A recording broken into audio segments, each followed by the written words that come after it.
This is Contributors, a show exploring how today's Canadian business leaders are building a better future for Canada. For the first time in Contributors, we had two guests instead of one. The first was Susan Black. Susan is the CEO of the Conference Board of Canada and is a previous Contributors guest. Our second was Derek Dobson. As you may know, Derek is the CEO and plan manager of the CAAT pension plan, which makes him my boss. So welcome, Susan and Derek. Thank you so much for being with us here today. Delighted to be here, Russell. Yeah, pleasure as well. My first question for both of you really, but I'd like to start with Susan, is what are Canadian leaders telling you, Susan, about talent attraction and retention? Well, the thing we hear most often, and I hear it in my individual meetings with leaders, and we heard it in our C-suite survey this year, that attracting and retaining talent is the number one internal challenge companies are facing right now. The war for talent has been going on for many years, but with the pandemic, with the structural changes in the economy, people are really struggling to find the right set of skills in the roles that they need to have filled. So there's definitely a tight labor market, and it's of great concern. And what about yourself, Derek? What are you hearing from Canadian leaders on this? Across our 300 participating employers in 14 different industries, what I'm surprised at is, first of all, as Susan said, talent is actually at the top of the agenda. This is new. So just having it on the agenda is surprising, but that it's the top of the agenda. So what I'm hearing right now is organizations across different industries, it's impacting their ability to grow. So it's actually impacting the bottom line. It's impacting their plans, business plans on a go-forward basis. And secondarily, I think they're also very concerned that the departures that they've been seeing, or the lack of ability to attract talent for growth, is fueling burnout. So now the adjustments that they're making, I'm seeing very large stay bonuses. I'm seeing very large pay increases. For example, in one industry, the professional services, I'm seeing pay increases 30 to 40%.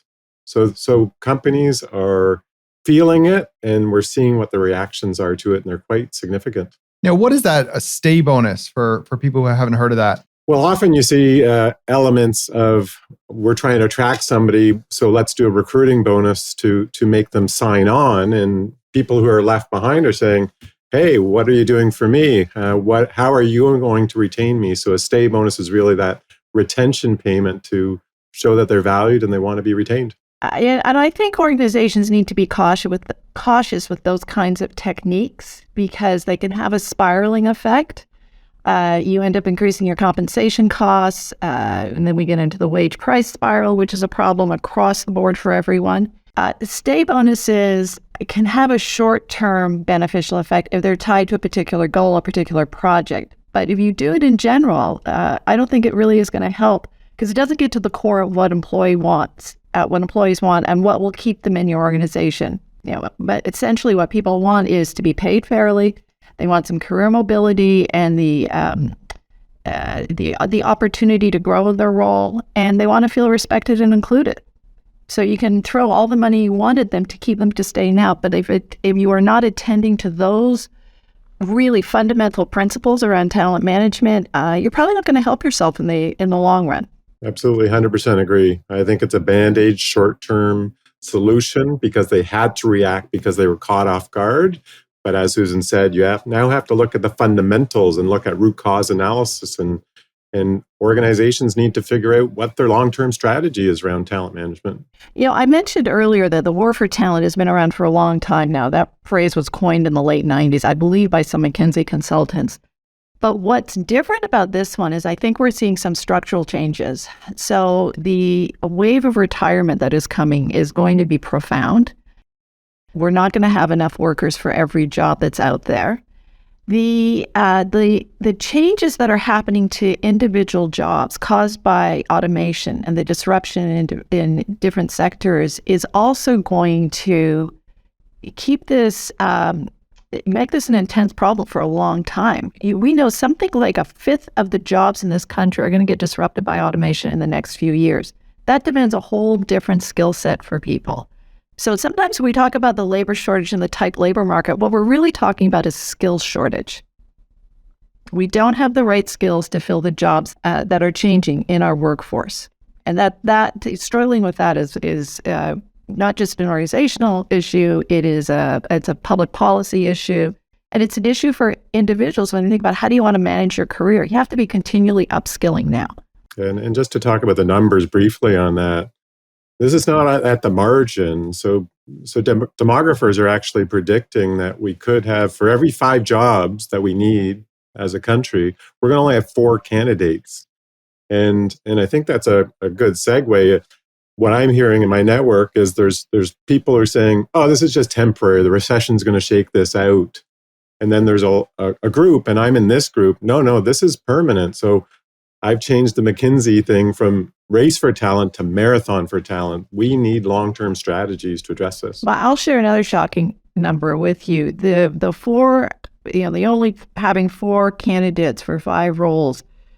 You think about what's left and what's vacant. Those vacancies now account for $25 billion in lost GDP each year. That's 1.3%. That's a huge number, has a huge impact on the country's prosperity. So a challenge for all employers is how do we fix the skill gap? How do we get people doing and acquiring the kinds of skills we need for the jobs as the jobs are evolving? Because I run a pension plan, I'm always thinking about 10, 20, 30 years out and looking at the stats. And just from basic economics 101, we've just talked about limited supply, especially in those higher skilled jobs to fuel innovation or fuel transitions that we need from a country perspective. So limited supply and critical limited supply on that side. And then on the demand side, we're seeing from employer surveys, 90% of businesses, so 9 out of 10, plan to increase their headcount, and half of those plan to increase it by 6%. So shrinking supply, we talked about retirements briefly, increasing demand, there's a huge gap there. And then to Susan's point, I think there's also a productivity issue here because jobs are being taking longer to be filled, and the gap between the skills that you need and the candidates you have, that gap is growing. So it's increased training time, which can drag on existing resources, which can fuel the burnout gap. So the fit is also a challenge on a go-forward basis. And if you don't have that good fit, your risk of departure or termination also increases. So there's a lot of factors going into these headwinds around talent management in the future. Fundamentally, much more complex environment than we've ever faced when it comes to attracting and retaining talent. And a lot of the things Derek's talked about, I've talked about, those are permanent structural changes. I want to pick up on something Derek said. There are 2 camps: the people who think these changes are structural, they're permanent, they're going to take long-term policy and changes and organizational choices to be made differently. And the group that is now saying, well, there's going to be a recession next year. I think we're all fairly acquainted with that prediction. And when the recession comes, all those people who bailed during the pandemic or who left jobs or who want to do things differently, they're going to come back into the workplace. Well, here's what I would say. I think that there will be a recession. I think it'll be fairly soft, and I don't think it's going to be long. All those people you think are going to come back, those are people who, during an unprecedented global pandemic, unprecedented in our lifetime, chose to quit and leave. Far more volatile, uncertain economic environment. I don't think they're going to be so scared by the recession. And I think one of the other outcomes of the pandemic is it has caused people to think deeply about what they want to do with their career, with their life, and they're making choices in a much more intentional and frankly bolder way. The third thing I would say that makes this really different, and don't count on the recession to solve your labor shortage, is that for knowledge workers, for people who work in an office and work at a computer and are primarily producing those kinds of goods and services, we've just been through a massive global experiment that demonstrates telecommuting and flexible work. No question about it. And people are not going to forget that anytime soon. And they are going to continue to demand it. 100% agree again. And I've been listening to the economists of the big banks, and the consensus that I'm seeing is the recession isn't going to shrink the active working labor force. It's just going to shrink perhaps some open positions. So it really hasn't solved anything other than a few job help wanted signs are going to come down. So the recession, I agree. I don't think it's a solution. And even if it is, it's a minor time period. And we're trying to talk about multi-year issues in Canada, not just what might happen for a quarter. Some of this is hitting Canada in a particularly vulnerable time insofar as we're dealing with retirement of the boomer generation. And I'm thinking about this today because we had a retirement party for a catster yesterday. And this is someone who helped build our plant. And I was thinking about, there's so many organizations that are dealing with these market forces. And at the same time, the people that are kind of the stewards of the organizations will not be there to pass on the knowledge. What are your thoughts on that? Well, the statistics we have suggest that roughly a fifth of the current workforce is going to be retiring in the next few years. That is a huge number. That leaves huge open vacancies. And I think that's going to accelerate. I think that number is probably less than, it's being reported to be lower than it probably will be, because I think people are making different choices. It does vary by sector. Some sectors have been dealing with this for a longer period of time, but it's coming up. So the first thing I would say is employers can have an impact on this if they're willing to be more flexible with work arrangements. So if you want to continue to keep that institutional knowledge, then be flexible about what your demands are on them. Most people, when they get to their 60s or 70s, don't want to work 5 days a week, 9 to 5.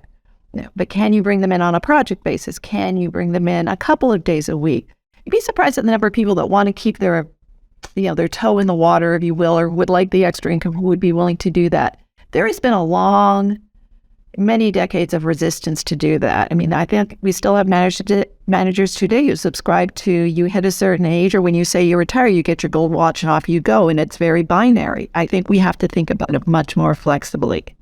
And I think that can help ease the crisis. One of the things that makes this difficult, though, and I speak as a former chief HR officer, is you have to be very careful about saying the R word to somebody, because you don't want to be mistakenly accused of trying to push them out the door or discriminating based on age. So having conversations with people about their career journey, their career path, and starting early on, not just when they get to the later years of their career, making that part of your corporate culture, your talent management strategy, can help you work with people so that it's a win-win situation when you really want to and you need to keep them in the workforce a little longer and you need them to transfer their knowledge.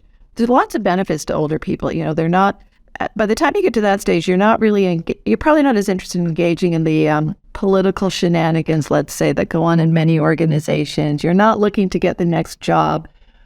Many people just want to contribute, they want to be engaged, they want to enjoy their colleagues and so on. So shifting the corporate mindset around that, I think, could be helpful in easing the talent crunch that we're facing now, and as Derek and I believe, for a few years to come. And I'd like to pick up on Susan's comments again. She's bang on, but so on the data side, absolutely, there's a lot of sectors that have a bulge. As Susan said, like 25% of people eligible to retire now and likely to retire in the next 5 years. And the talent pipeline is not replacing those.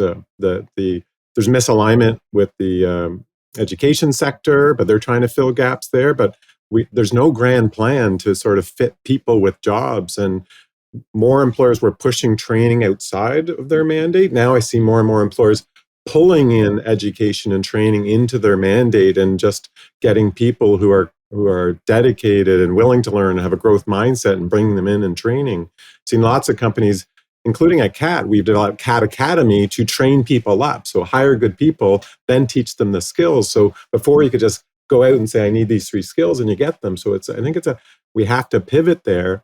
And one thing that I'll mention, based on what I see across all of our employers, is voluntary departures and retirements can be contagious.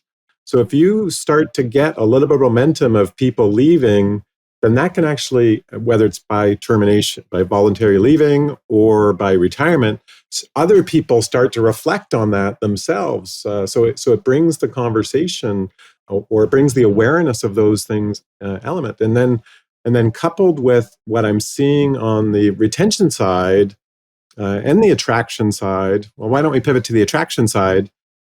That a lot of companies are offering pretty robust referral programs. So if you have a star leave you and they're respected by their peers, you're not just losing one employee, you're actually at risk of losing a handful of employees to those things. So I think that's what I'm seeing across different industries is talked about before, stay bonuses, but also referral programs are getting a lot more robust. So I think the competition for resources is heating up.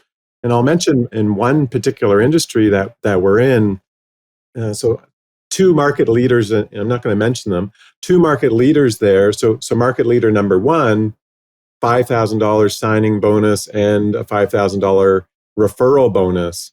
Company B said, "Oh, fine, we're going 20,000 attract." So you see that in what Susan mentioned, this spiraling.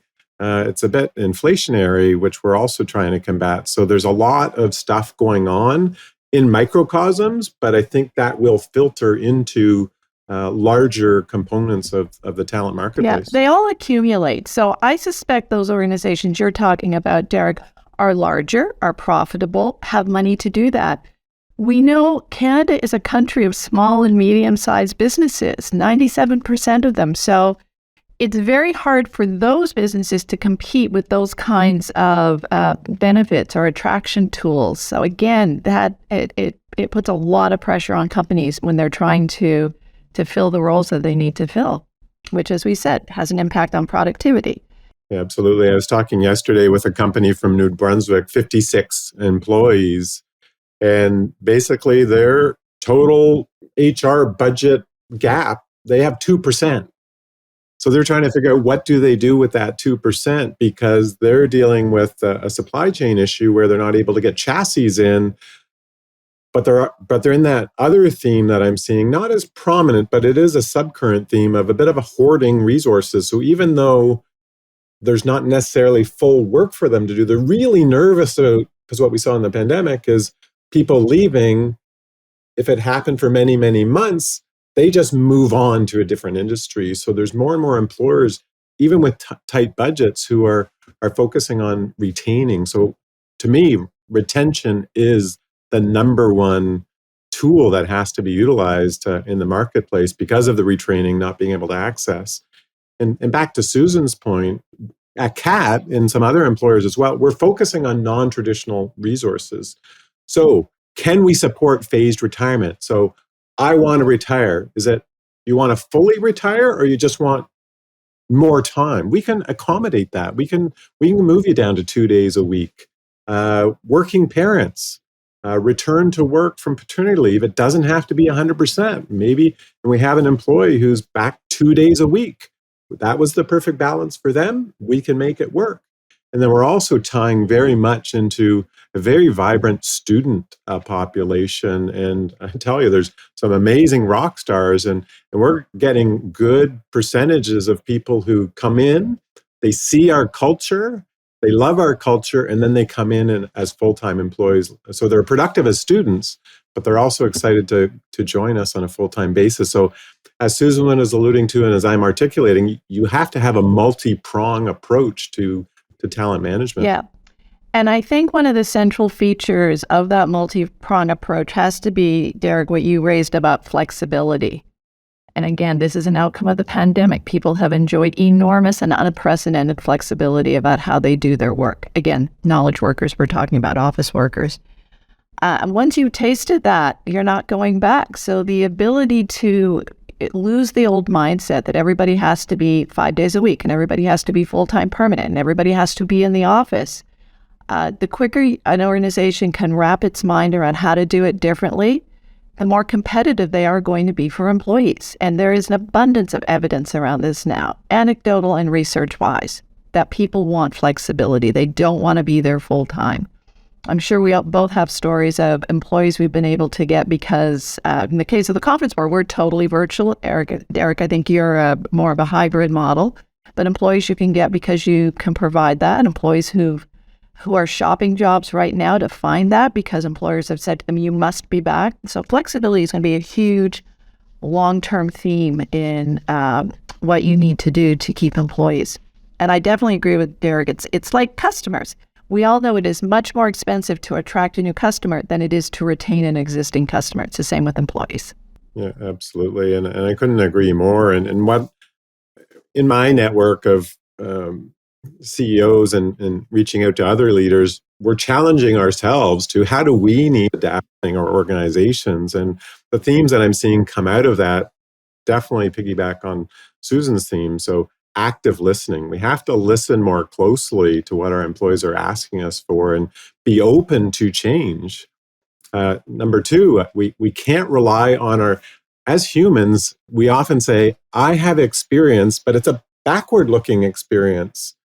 And we try and extend that in the future, and that's very dangerous. So we really have to have a more thing about the conditions, the inputs have changed so much that you can't rely as much on past experience. You have to come in with an open mind and adapt on a go-forward basis. And then the third piece is really continue to network, like gaining insights from others inside your industry, outside your industry, what's working, what's not working. And I think Susan and I are both data people. So it's like, look at the numbers, look at the data. So don't trust your instincts as much, which is very hard for a lot of people to adjust to, and actually seek out data on what's working and what's not working. And let's spend a couple of minutes on data and on the need for evidence about what is going on in your own organization. So for many, many years, many organizations have done engagement surveys, which are a fantastic tool, and I think everybody should be doing them. We at the Conference Board, even though we're small, we do it every couple of years, same survey, so that we have a baseline, we measure against it. But you have to go beyond that. So I'm a big believer in polling, smaller, quicker pulse surveys in between on key questions, and make sure you understand how to write a good poll and what scale to use and how to frame a question so it's not leading. But I think doing that is important. And then I think the qualitative side, actually talking to people. So having forums where they can come and they can share with you why they reported the way they did on the survey is really key. Navigating a complex environment like this where people's desires are changing and they see their opportunities shifting, to me means you got to give them skin in the game and helping design the environment they want to be in telling you what's really important to them. And if you can create those channels internally and those vehicles, that helps shift the culture to be one that is perhaps a little less command and control and top down and a little more inclusive. And Derek used the phrase active listening, a little more oriented towards that. And I think people have expectations that will be the way of the future. And those are the environments they prefer to work in, by and large. Yeah, 100% agree. And our CHRO, Julie Giraldi, is leading the charge at CAAT, and the experiences that I'm seeing are like engagement committees, a DEI committee. People want to have a voice. They want to make sure their organizations has a very strong purpose, first of all, but they also want to see how they fit into the strategy and how they are contributing. They just don't want to be moving widgets around. They want to say, I want to have an impact, whether that's on culture, whether that's on performance, whether that's on purpose. So you have to, as you're saying, Susan, it's not a top-down command and control type environment. It is an inclusive, open dialogue to make sure and people with a lot of experience shouldn't be, I was going to use the word pig-headed, to suggest that they know more. They don't. Like the front line are hearing what our members want, are hearing what our employers want. They are an amazing source of not only information, but also solutions. So we've been launching all these innovation events, which brings 60, 70 people across our organization saying, here's 3 problems we need to solve. And these solutions in an hour come out much better than ever a senior executive team could figure out over a week's retreat. So engagement is huge. And we're very fortunate at CAAT that our engagement scores are 88%. So we're in the top 10% of the financial services industry. And it's a competitive advantage to this global theme of attraction, retention, and engagement. Yeah, I'm glad you brought up culture. I started at CAAT in the pandemic, and this is the strongest, most positive culture I have ever worked within. So when I hear leaders say, we have to bring people back to the office for cultural reasons, I call baloney on that. I call baloney on that big time. Building a strong, healthy culture is hard work. It requires a lot of self-awareness. It requires a lot of intentionality about your behaviors. It requires being consistent in your messaging over and over and over again, and having a really clear framework of what those values mean. And that's not as easy as looking at your spreadsheet and forecasting the next quarter. It's messy work and it's hard work. It's human work. Yeah, we talked before about not relying on your past experience and what worked in the past. And let's face it, most senior leaders have been working in an environment for 20, 30, 40 years, and it's served them well to go with those gut instincts. And sometimes we have to, but again, the inputs and the conditions have changed so much. So I think flexibility with your talent is a competitive advantage. Like, you actually have to engage and understand. And CAAT has been alluded to. We've basically said we're going to leave it up to the managers and their teams, because most people get their satisfaction from work from who they're working with and their direct manager. You need to give them the flexibility to what works for their team. Finances needs is going to be different from communications, is going to be different from investments and administration. You can't have a top-down approach that's going to work for everybody. And for me, when we talk about bringing people in or asking them to come in, it has to be meaningful. It has to be collaborative.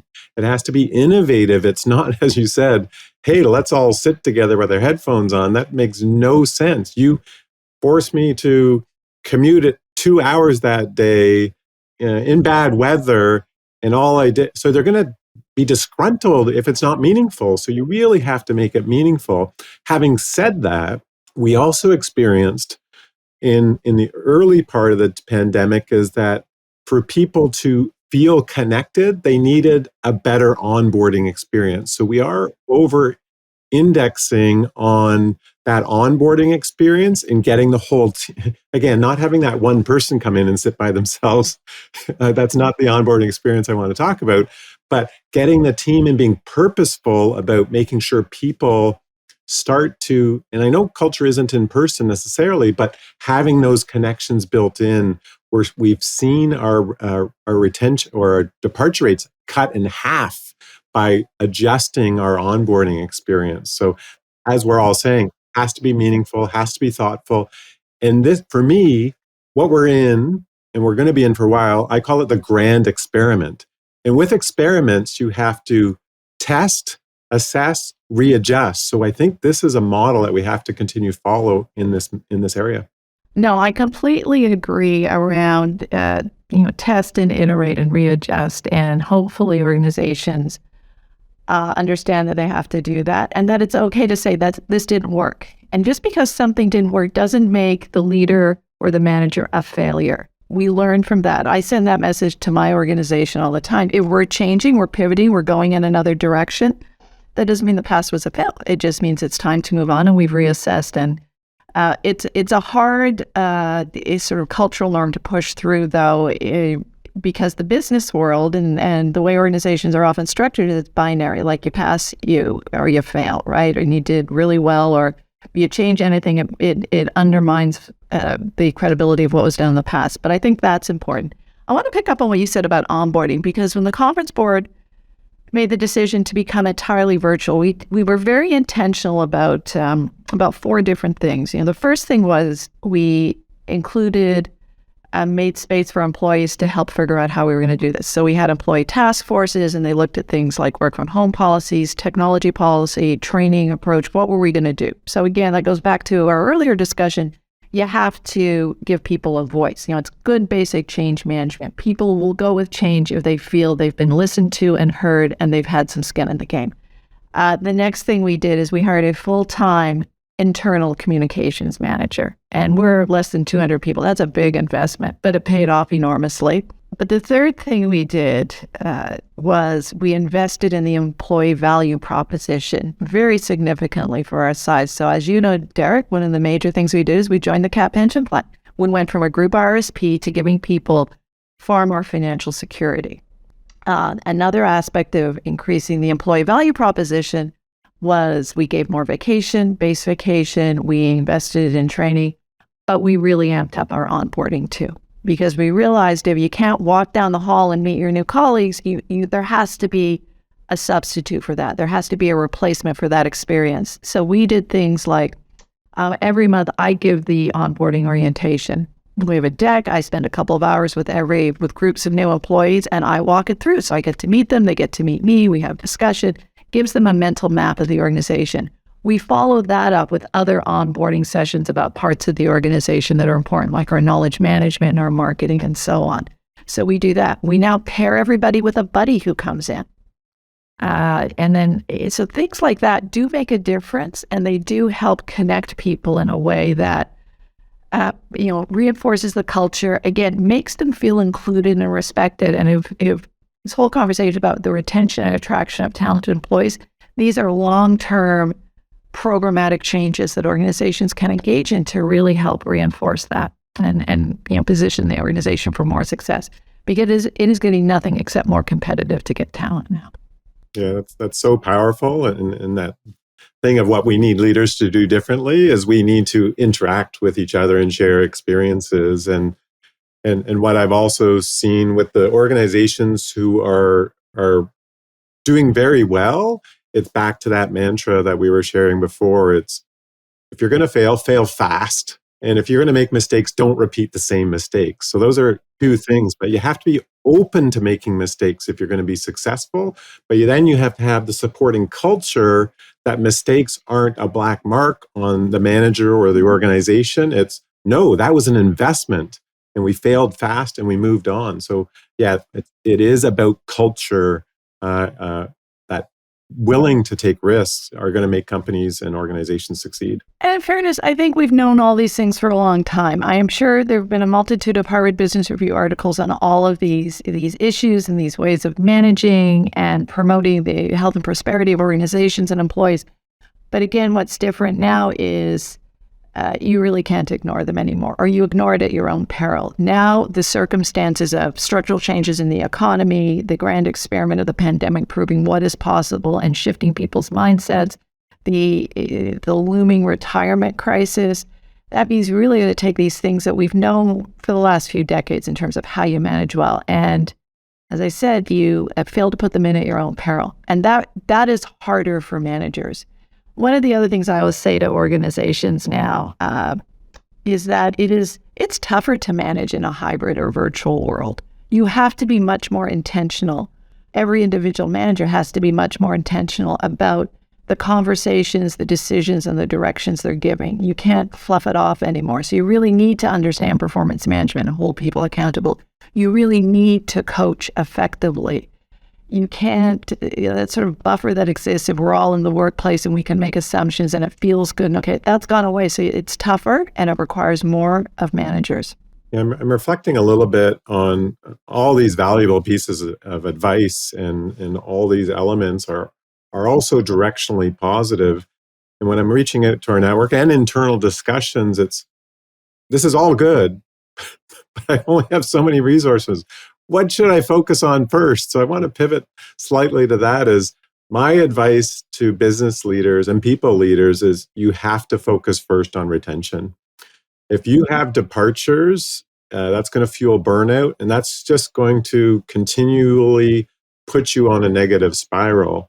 Some organizations, including ours, we've estimated, because I'm a numbers person, we've estimated that each departure is the equivalent of 9 months' salary for that person. That's a huge impact. So how do you focus on retention? You have to look at that long-term wellness and the expectations of staff, especially because of the industry that we're in and the data that we review and look at.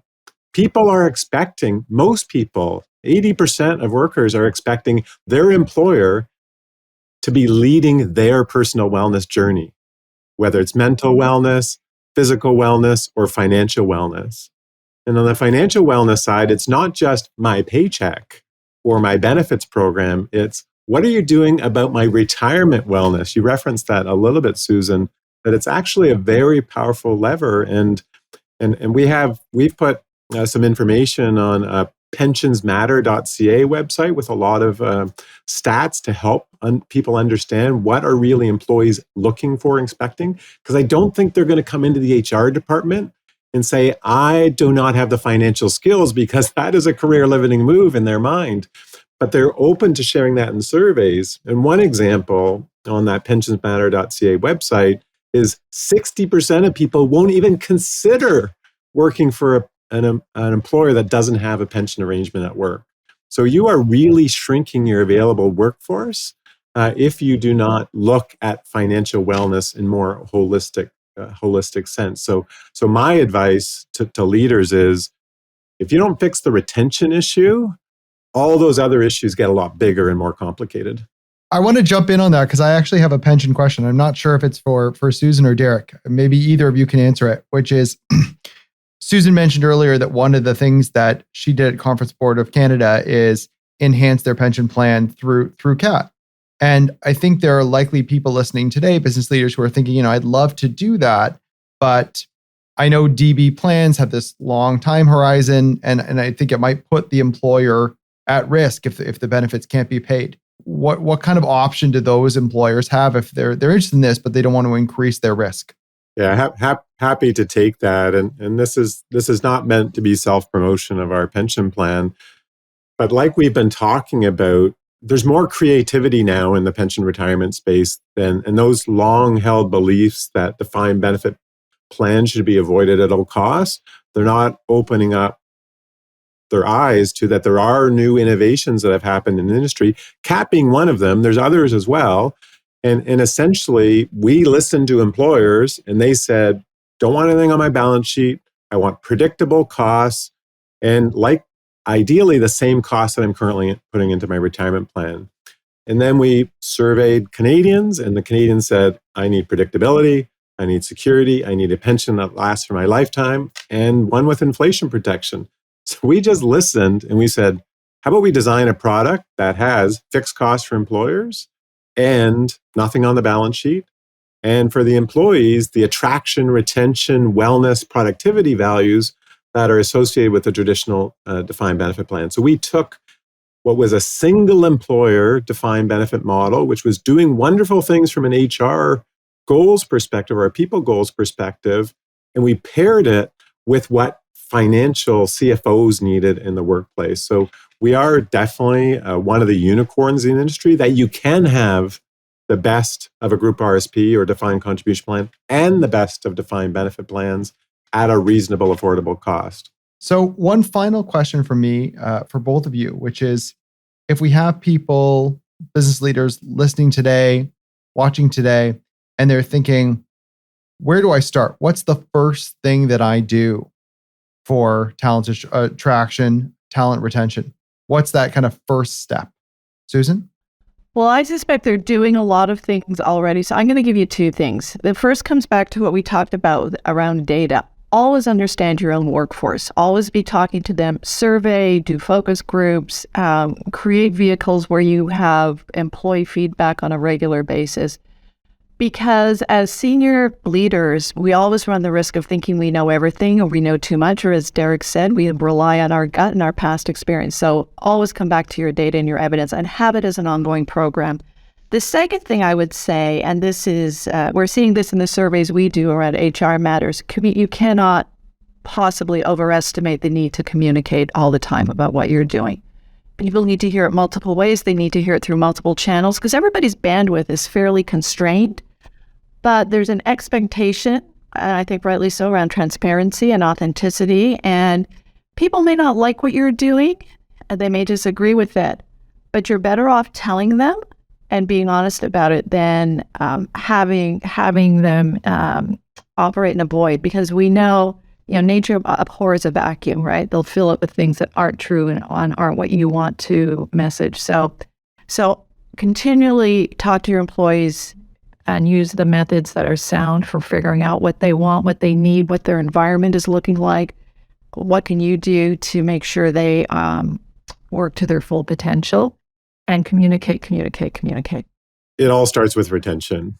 So on the impact side, avoiding burnout, avoiding those large costs for departures, avoiding the time that you need to recruit, onboard, train up people. These are massive dollar costs, but they're also massive time costs for people.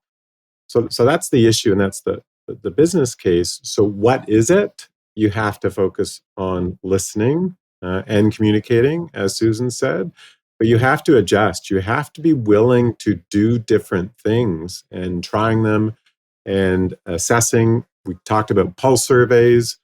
So you can't just set it and forget it. You absolutely have to invest in this. And as we started this is a focus of boards. This is a focus of senior leadership, and it's not going away. It's going to get harder. So I would say you have to keep this at the top of your agenda. Frankly, HR matters, talent matters should be at the top of every leader's agenda. I mean, I think that's one of my 3 biggest priorities, and it's constantly there, and I'm working on it every week. Do we have time to come back to retention? I just want to make a couple of comments there. So, Derek, I agree with you. Much better to retain employees, but I do take a bit of a nuanced look in that I think there are organizations who don't have long enough career paths for employees to stay for a lifetime. So we have to expect some turnover. I know that's one of the things that we are increasingly getting real about at the board. There are people who are going to, after 5 years or 8 years, decide, I've got what I need here in my career, we're going to move forward. And we think that's part of a whole pattern of people having more jobs and looking for more variety going forward. What that means for us as a management team is we've got to make sure that we structure work, or we can structure and execute work in such a way that it doesn't create that burden that you're talking about, because that is very real. That's the big cost it's one of the big costs when someone goes, is that someone else has to do the work. So we are looking and experimenting with ways where you reduce the work, you change the schedule, you do whatever. So I think for many organizations, there is a reality, there is going to be turnover that you can't avoid. I think that's exacerbated by the fact that people are just making different lifestyle decisions now that have nothing to do with their employer. I'm going to go live in a foreign country for a while, or we've had a number of people, they go back to school in completely different things than they ever came here for. And you're kind of like, good for you. So there's some of that. And the reason I want to bring it up is we're seeing it in our survey research. We saw early in the pandemic, or sort of mid-pandemic, turnover rates for professionals have risen by 10 points, which is enormous. And we're not seeing it come down a lot. So I think there is something structurally changing at different levels of the organization. And that interacts with at different points in people's careers. So I think I'd love to retain everybody, because we had no recruiting function. That would be a delight too. But there will be people who are going. So I think you have to structure the organization to be able to manage that too. Yeah, absolutely. I think there's a big difference between desired turnover rates and unwanted turnover rates. Yes. And it's how high. And I guess that's what I'm saying is I'm seeing the typical turnover rate edging up. And it seems to be fairly permanent in knowledge workers now. The other thing we look at, of course, is what's your involuntary turnover rate, because that should still be very low. And if you're seeing that higher, then there is something in your screening and your recruiting process is off kilter. So we look at those things too. But it's a topic, as we've said, should be front and center for every leader, no matter what part of the organization they're in. Absolutely. And I'm seeing from a lot of leaders struggle with increases in unwanted areas of turnover. I mean, my own personal view for the industry that I'm in is really healthy turnover is in around that 4 to 6% range. That provides new thoughts, new people coming into the organization. But if I was to look at a checkerboard approach, you'd absolutely need that knowledge base so you need some long service workers and you need some turnover and stuff like that. So it is absolutely a single number is not really helpful here. It has to be very intentional about what areas you need to retain, what areas you need to focus on. And what I'm seeing from some organizations is turnover in the 40% range, and that is just impossible in my mind to manage that, because it just doesn't make sense from a cost, culture, operational perspective. So it's bringing down unwanted turnover, I think, is the challenge for a lot of organizations, and that's where we're seeing a lot of new ideas come to the front, and why they're calling us is even if you can move let's say job A has currently a 2-year, 3-year turnover stat. Companies are saying, I need to squeeze that out to 5 for it to make economic sense. So that's where companies are calling us, is because we can typically reduce involuntary turnover by about half within 3 years. So I agree. It's not necessarily that it's career type stuff, but it's help me manage my goal into an acceptable level of turnover, a healthy level of turnover. And I think that's, to your point, Susan, that's the challenge, is finding the right balance between re-energizing an organization and going down a spiral. Yeah, no, I agree. And it was shocking how high the turnover got in the pandemic, because I certainly know organizations that were at 30, 35, 40, and I'm talking about big organizations and with hundreds and hundreds of workers. That is very difficult to sustain over a period of years. I don't think that's an unusual level if you're going through a transformation or a turnaround, but in a stable organization, very tough. The sectors I've worked in, the regular turnover would be 10, 12, 13%. That's what you would see, whole as bolas. That's the number I'm seeing move to 15 to 18 and seems to be stabilizing there. But again, I think part of my message here is to leaders, take a nuanced approach to turnover, because within that, you're going to want key talent that you never want. That's the 4 to 6%. Like, don't let those people go. Wrap your arms, do whatever you can. Susan and Derek, thank you so much for being here with us today and sharing your insights on the Marathon for Talent.